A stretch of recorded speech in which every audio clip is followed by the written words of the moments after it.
नमस्कार, हमारा चैनल मेहता जी के में आप सभी का पुनः स्वागत है। दोस्तों, आज हम जो संविधान से रिलेटेड कुछ महत्वपूर्ण प्रश्न लेकर के आए हैं। कुछ नहीं दोस्तों, संविधान से जितने सारे प्रश्न बनने वाले थे उन सभी को बना करके लेकर आए हैं। तो आप चाहे तो हमारे पूरी वीडियो को देखिएगा, तभी पूरी संविधान के बारे में जान पाइएगा, जो कि ट्रेंडिंग में चल रही है दोस्तों, टॉप पे है। और संविधान से रिलेटेड जितनी सारी क्वेश्चन बनने वाली थी उन सभी के बारे में हम लेकर के आए। तो वीडियो थोड़ी लंबी होगी, तो आप हमारे वीडियो पे पूरी बने रहिएगा दोस्तों। हो सकती है कि वीडियो 10 मिनट तक के चला जाए, तो आप 10 मिनट समय निकाल करके ही ये वीडियो देखेंगे। तो चलिए वीडियो को स्टार्ट करते हैं। तो भारतीय संविधान से कुछ महत्वपूर्ण तथ्य के बारे में लेकर के आए हैं, जो कि फर्स्ट नंबर में मिल जाती है। लोकसभा अध्यक्ष का चुनाव कौन करता है? तो इसकी राइट आंसर जो हो जाएगी दोस्तों, लोकसभा सदस्य करते हैं। तो चलिए यहाँ पे दूसरा नंबर फैक्ट बनती है, लोकसभा का अस्थायी अध्यक्ष कौन नियुक्त करता है? तो वह राष्ट्रपति करते हैं। तो इस प्रकार से फैक्ट बनने वाली है दोस्तों। अगर यहीं पर बात करें लोकसभा के बारे में, लोकसभा का अध्यक्ष अपना त्यागपत्र किसको देता है? तो वह लोकसभा उपाध्यक्ष को देता है। और निर्णायक मत देने का अधिकार किसको होता है? तो वह लोकसभा अध्यक्ष को ही होता है। अभी लोकसभा से जितनी सारी क्वेश्चन बनने वाली है उन सभी को हम लेकर के आए हैं दोस्तों। तो लोकसभा का सचिवालय किससे नियंत्रित होता है? तो लोकसभा अध्यक्ष से। तो यह सारी फैक्ट बन रही है।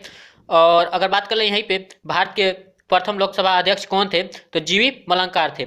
और यहीं पे सेकंड नंबर बात कर ले, यहाँ पे दिया हुआ भारत संसद के दोनों सदनों के संयुक्त अधिवेशन की अध्यक्षता कौन करता है? तो लोकसभा अध्यक्ष। तो अभी जितनी सारी क्वेश्चन हुई है लोकसभा अध्यक्ष से हुई है दोस्तों। तो आप सभी ध्यान देकर के इसे बारीकी से याद कर लेंगे। लोकसभा में कितने विधेयक को धन विधेयक के रूप में प्रमाणित करता है? तो लोकसभा अध्यक्ष को यह किया जाता है, लोकसभा अध्यक्ष करते हैं।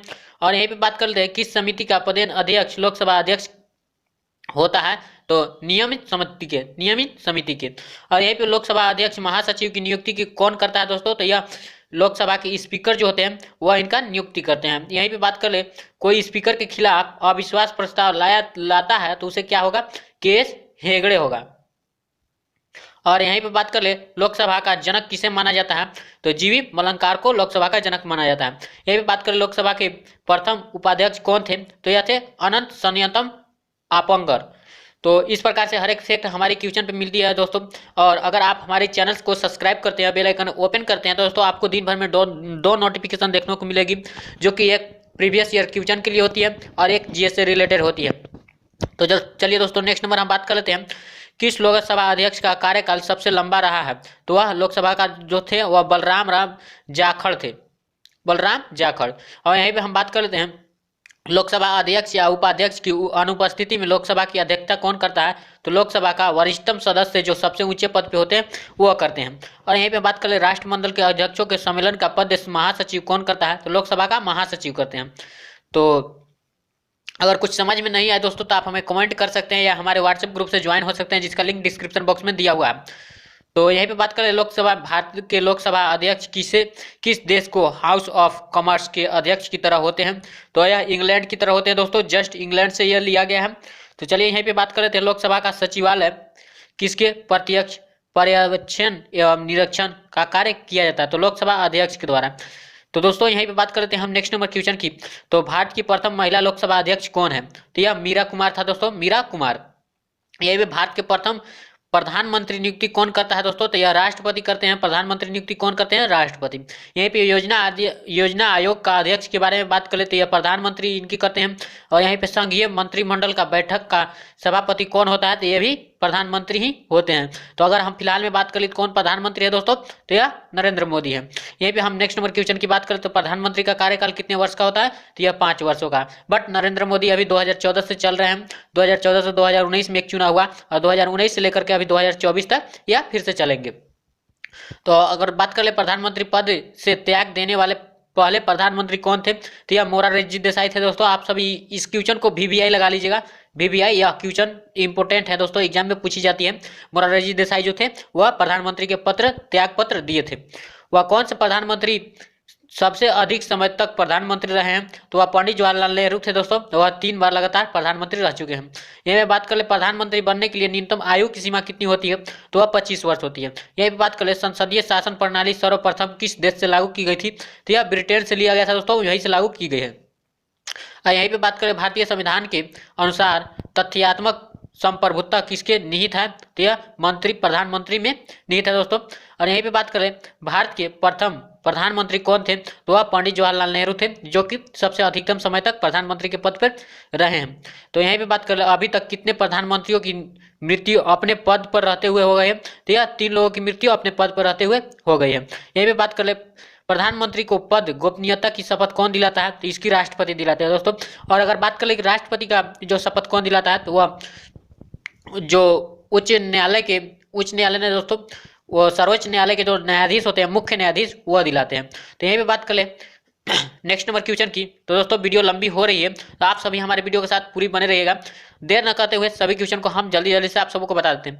किस प्रधानमंत्री ने एक बार अपने पद से हटने के बाद दोबारा पद संभाला था? तो वह इंदिरा गांधी थी। यही भी बात करें पंडित जवाहरलाल नेहरू के बाद भारत का प्रधानमंत्री कौन बना था? तो गुलजारी लाल नंदा थे। तो यहीं पे नेक्स्ट नंबर क्वेश्चन की बात कर लेते हैं। संसदीय प्रशासन प्रणाली में वास्तविक कार्यपालिका की शक्ति किसके पास होती है? तो यह प्रधानमंत्री के पास होती है दोस्तों। सबसे कम आयु में प्रधानमंत्री कौन बने हैं? तो वह राजीव गांधी थे। और लोकसभा में बहुमत दल का नेता कौन होता है? तो यह प्रधानमंत्री ही होते हैं। तो ये नेक्स्ट नंबर क्वेश्चन की बात करें, किस प्रधानमंत्री की नियुक्ति के समय वे किसी भी सदन का सदस्य नहीं थे? तो वह कौन थे? एच.डी. देवगौड़ा। कौन से प्रधानमंत्री एक भी दिन संसद नहीं गए? तो वह थे चौधरी चरण सिंह, जो संसद में एक भी दिन नहीं गए दोस्तों, और वहीं से वह रेजिग्नेशन दे दिए या रिटायरमेंट ले लिए। और यथार्थ कार्यपालिका की समस्त सत्ता किसमें निहित होती है? तो यह मंत्रिपरिषद में निहित होती है दोस्तों। संघीय मंत्रिमंडल में मंत्री किसके प्रति उत्तरदायी होते हैं? तो लोकसभा के उत्तरदायी होते हैं। ये भी बात कर ले, भारत के किसी भी सदन का सदस्य बनने बिना कोई व्यक्ति प्रधानमंत्री पद कितने दिनों तक रह सकता है? तो यह 6 माह तक रह सकता है, केवल 6 माह तक। 6 महीने में अगर वह सदस्य नहीं बना तो उसे रिजाइनेशन देना पड़ेगा या उसे हटा दिया जाएगा। तो 6 महीना तक वह अपनी सदन में सदस्य बना ले। तो यहीं पे नेक्स्ट नंबर क्वेश्चन की हम बात कर लेते हैं। तो नेक्स्ट नंबर क्वेश्चन है, संविधान के किस अनुच्छेद में मंत्रिपरिषद की नियुक्ति व पदच्युति का प्रावधान है? तो अनुच्छेद 75 में दोस्तों, अनुच्छेद 75 में इसकी प्रावधान की गई है। मंत्रिमंडल का गठन कौन करता है? तो वह केंद्रीय मंत्री करते हैं। यही भी बात कर ले, भारत के प्रथम कानूनी मंत्री कौन थे? तो यह थे doctor B.R. Ambedkar, doctor Bhimrao Ambedkar. कौन सा प्रस्ताव संसद में मंत्रिपरिषद रख सकती है दोस्तों? तो वह विश्वास प्रस्ताव जो है वह मंत्रिमंडल रख सकती है। और यहीं पे बात कर ले, मंत्रिपरिषद के सदस्यों को गोपनीयता की शपथ कौन दिलाता है? तो इसकी राष्ट्रपति दिलाते हैं दोस्तों। यहीं पे बात कर ले, भारत के मंत्रिपरिषदों में अधिकतम सदस्य कहाँ से लिए जाते हैं? तो यह लोकसभा से अधिकतम सदस्य लिए जाते हैं। यहीं पे बात कर ले, स्वतंत्र भारत के प्रथम प्रतिरक्षा मंत्री कौन थे? तो सरदार पटेल थे दोस्तों, सरदार वल्लभ भाई पटेल इनको बोला जाता है। स्वतंत्र भारत के प्रथम वित्त मंत्री कौन थे? तो वह जॉन मथाई थे, डॉक्टर जॉन मथाई। तो यहीं पे हम बात कर लेते हैं, जनता द्वारा प्रत्यक्ष रूप से निर्वाचित सदन को क्या कहते हैं? तो वह लोकसभा बोलते हैं, जो कि जनता द्वारा चुने जाते हैं। और यहीं पे बात कर ले, विधान में लोकसभा के सदस्यों की मूल संख्या क्या है? तो वह 552 है। कितना है? 552। यहीं पे वर्तमान में लोकसभा में कितने सदस्य हैं? तो वह 545 है। नेक्स्ट बात कर ले, राष्ट्रपति का अगला भारतीय समुदाय के कितने प्रतिनिधित्वों को लोकसभा में नामित कर सकता है? तो यह 2 है दोस्तों। और यहीं पे बात करें, लोकसभा में किस आधार पर सीटें आवंटित होती है? तो यह जनसंख्या के आधार पर यह सीट आवंटित होती है। और वर्तमान में लोकसभा में प्रत्यक्ष राज्य की किन स्थानों को आवंटित किस पर आधारित है? तो यह 1971 की जनगणना पर आधारित है दोस्तों। और कौन सी लोकसभा के चुनाव 4 चरणों में हुए हैं? तो वह 14वीं लोकसभा जो थी उसे 4 चरणों में किया गया है, जिसमें कि अभी प्रधानमंत्री नरेंद्र मोदी हैं। यहीं पे लोकसभा की बात करें, लोकसभा का सदस्य बनने के लिए न्यूनतम आयु कितनी होती है? तो 25 होती है दोस्तों, 25 वर्ष होनी चाहिए। और कौन सा राज्य सबसे अधिक प्रतिनिधि लोकसभा में भेजता है दोस्तों? तो यह उत्तर प्रदेश सबसे अधिक प्रतिनिधि भेजता है। और संविधान के अनुच्छेद में जो 23वां है उसमें वर्णन किया गया है शोषण के विरुद्ध अधिकार। और यहीं पर बात कर ले, संपत्ति के मौलिक अधिकारों को किस संशोधन द्वारा समाप्त किया गया है? तो 44वें संशोधन द्वारा आंध्र प्रदेश व पश्चिम बंगाल में समाप्त कर दिया गया है। यह भी बात करें, उत्तर प्रदेश के बाद सबसे अधिक संसदीय क्षेत्र किस राज्य में है? तो वह महाराष्ट्र में है दोस्तों। और यहीं पे बात कर ले कि किस राज्य में लोकसभा के सदस्यों की संख्या सबसे कम है? तो नागालैंड हो गई, सिक्किम और मिजोरम, या 3 जहाँ पे की कम है। और लोकसभा में नेता कौन होता है दोस्तों? तो वह प्रधानमंत्री होते हैं। लोकसभा का नेता प्रधानमंत्री होते हैं। और अगर बात करें लोकसभा का नेता कौन होता है, तो यह लोकसभा अध्यक्ष को कहा जाता है दोस्तों। मतलब लोकसभा अध्यक्ष को ही प्रधानमंत्री बोला जाता है। यहीं पे भूतपूर्व सांसद सदस्यों की पेंशन व्यवस्था कब लागू की गई थी? यह 1976 ईस्वी में लागू की गई थी। और यहीं पे बात करें लोकसभा में कम से कम कितने सत्र जरूरी होते हैं, तो वर्ष में 2 बार मतलब बैठक होना आवश्यक है दोस्तों, और ऐसे 6 बार किया जाता है, मतलब मंथली 2 बार, तो 2 महीने में 1 बार दोस्तों, सॉरी। लोकसभा को कौन सा भंग कर सकता है, तो वह राष्ट्रपति कर सकते हैं, प्रधानमंत्री की सलाह पर वो भी कर सकते हैं। और यहाँ पे वित्तीय बिल की बात करें तो वह कहाँ पास हो सकता है दोस्तों, तो लोकसभा में ही पास होता है। और अविश्वास प्रस्ताव सदन में लाया जाता है, वह लोकसभा के द्वारा ही लाया जाता है। यहीं पे बजट की बात करें तो बजट किसके द्वारा पारित किए जाते हैं, तो लोकसभा द्वारा पारित किए जाते हैं। और यहीं पे लोकसभा के सदस्यों की नियोक्ता से संबंधित प्रश्नों का निर्णय कौन करता है, तो वो लोकसभा अध्यक्ष ही करते हैं। और अस्थायी लोकसभा अध्यक्ष को क्या कहते हैं दोस्तों, तो प्रोटेम स्पीकर बोलते हैं उन्हें। और यहीं पे बात कर ले प्रोटेम स्पीकर की नियुक्ति कौन करता है, तो उसे राष्ट्रपति करते हैं। और कितने दिन तक अनुपस्थित रहने पर लोकसभा के सदस्य का सदस्यता समाप्त हो जाती है, तो 2 माह अनुपस्थित रहने पर उनकी लोकसभा की सदस्यता समाप्त हो जाती है। यहीं पे बात कर ले किस विधेयक को केवल लोकसभा ही पारित कर सकती है, तो वित्तीय विधेयक जो होती है उसे लोकसभा ही केवल पारित कर सकती है। यहीं पे बात करें मंत्रिपरिषद की, तो मंत्रिपरिषद किसके द्वारा उत्तरदायी होती है, तो ये लोकसभा के उत्तरदायी होती है। यहीं पे नेक्स्ट की बात कर लेते हैं, तो किस अवस्था में संसद लोकसभा का कार्यकाल बढ़ा सकती है, तो आपातकाल की स्थिति में वह लोकसभा की अध्यक्षता बढ़ा सकती है। संसद एक बार में लोकसभा के कार्यकाल कितने समय के लिए वृद्धि कर सकती है, तो 1 वर्ष के लिए केवल कर सकती है दोस्तों, इससे ज़्यादा नहीं हो सकता है। और किस वर्ष लोकसभा कार्यकाल एक एक करके 2 वर्ष बढ़ाया गया, तो यह 1976 में 2 बार बढ़ाया गया। और राजनीतिक शब्दावली में शून्यकाल का क्या अर्थ है, तो इसे प्रश्नोत्तर सत्र बोला जाता है दोस्तों, प्रश्न उत्तर सत्र। यहाँ पे बात कर ले यदि कोई व्यक्ति राज्यसभा का सदस्य है तो वह लोकसभा में अपना वक्तव्य दे सकता है, या हाँ यस है दोस्तों, यह दे सकता है। और वर्तमान में राज्यसभा सदस्यों की संख्या कितनी है, तो वह 245 है, 245 है। तो यहीं पे नेक्स्ट नंबर क्वेश्चन की हम बात करते हैं, राज्यसभा के लिए प्रत्येक राज्य के प्रतिनिधियों का चुनाव कौन करता है, तो विधानसभा के निर्वाचित सदस्य करते हैं दोस्तों। यहीं पे बात कर ले राज्यसभा में राज्यों के प्रतिनिधित्व किस पर निर्भर करता है, तो वह राज्य की जनसंख्या पर निर्भर करती है। यहीं पे बात कर ले राज्यसभा में किस राज्य को प्रतिनिधियों की संख्या सर्वाधिक है, तो वह उत्तर प्रदेश है। जनसंख्या में भी उत्तर प्रदेश है दोस्तों। यहाँ पे बात करें राज्यसभा का सदस्य कार्यकाल कितने वर्ष का होता है, तो 6 वर्ष का होता है, जो कि 2 करके 3 लोग होते हैं। जबकि मतलब जब 2 रहेंगे तो 1 निकल जाएंगे, 1 नए आएंगे, फिर ये निकलेगा तो 1 जुड़ जाएगा, फिर ये निकलेगा तो 1 जुड़ जाएगा, मतलब 2 वर्ष पर वो बदलाते रहते हैं, बट एक आदमी का 6 वर्ष तक चलता है।